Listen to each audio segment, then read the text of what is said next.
Hi everybody, it's Alejandra with the Osceola Library System and welcome to Messy Media. This is a series where I'm going to show you how to make messy artwork. So for today, we're going to learn how to do acrylic pouring. I'm not sure if you can see that, there's some metallic in there. But you can get paintings like these, like marbly style paintings using acrylic pouring. So before we get started, I'm just going to talk to you about what you're going to need for this. You'll need various colors of acrylic paint.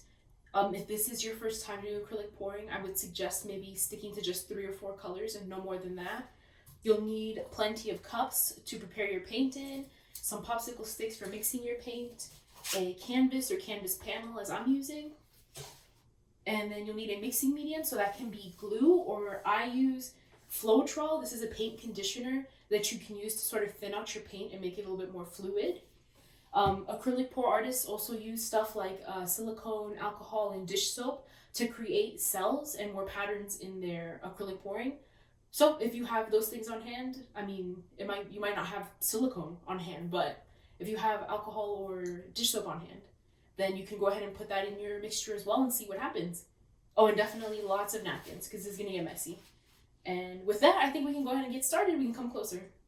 Okay, so here's a close-up of one that I've already done. I just love the way these look. And then also here are the paints that I'm using. I'm just using the Folk Art brand. White, daffodil yellow, pure orange, and then a gunmetal sort of metallic. So those are the 4 colors I'm going to be using today. And then I have mixed my colors in this cup. I'm not sure if you can see that. But as you can see, this is about the consistency that you want. So when you pick it up on your stick, it should be able to somewhat drip off, but not be super liquidy. It shouldn't be runny like water. So it's kind of hard to get that perfect consistency, but I use about 1 part paint and then 1 part of the paint conditioner. So 1 part of the Floetrol, or you can do 1 part of the paint and then about like half glue and half water until you get it to that consistency.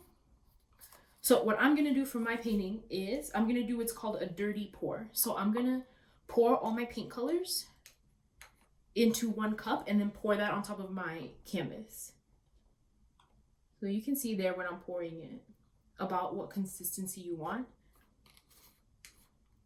And then I'm just gonna take my time and pour each color into there. And I would definitely recommend doing at least a white and then a darker color to give some contrast. I feel like the paintings that I've done like that come out much nicer as opposed to having many similar colors because they kind of just blend into each other. Okay, and then I'm gonna go ahead and tilt my cup so you can see. I don't know if you can. Well, I don't want to tilt it too much because then I'm gonna preemptively pour my paint. But you want your colors to sort of sit on top of each other. They shouldn't be mixing together or running into each other. So I'm gonna do a few more layers of this and then I'll try and tilt the cup again and see.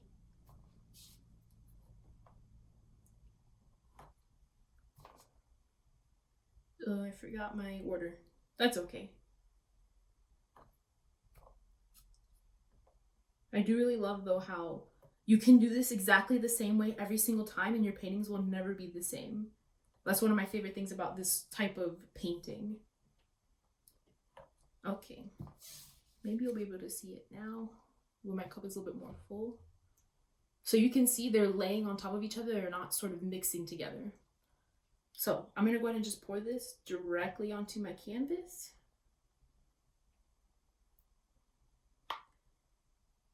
And if you need more, you can always make some more. Don't worry about it if you run out. Another technique of doing this is called the flip cup technique, where you pretty much just place your cup upside down on the canvas and then flip it over. And then I'm gonna go ahead and tilt in order to spread my paint. And if this is your first attempt, you know, they're not always gonna look exactly how you want, and I think that's kind of the point. Like you never quite can tell what it's gonna look like.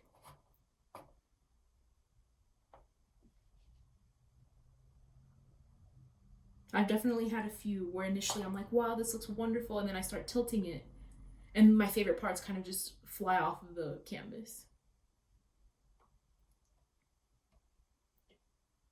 Some people do also put a base color on their canvas first, so maybe like a thin white to help it sort of tilt around. I figure since I'm using a small canvas, I don't really need that, and my paints are quite fluid, so I don't think I'll have too much problems getting it all over. And you can most definitely use your fingers to fill in any spots, to help it along. Especially in the corners, I would definitely recommend using your fingers.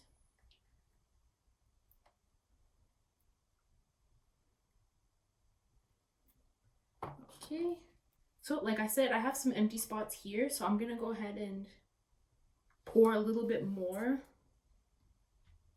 and see if I can't fill in those spots. This is that sort of perfectly imperfect type of art. So if you're into that, this is really, really fun to do. Go ahead and pour a little bit more on the edge there.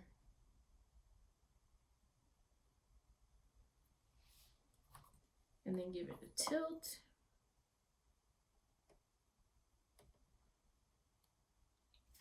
Sorry if you can't fully see what I'm doing.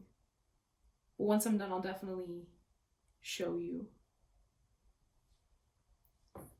So I'm pretty happy with that. I feel like this looks really cool. So I'll tilt it forward just for a little bit. And these are the cells that I'm talking about here. As you can see, there's like little holes in some pieces of the paint. So if you use silicone or alcohol, you'll get a lot more of those little holes.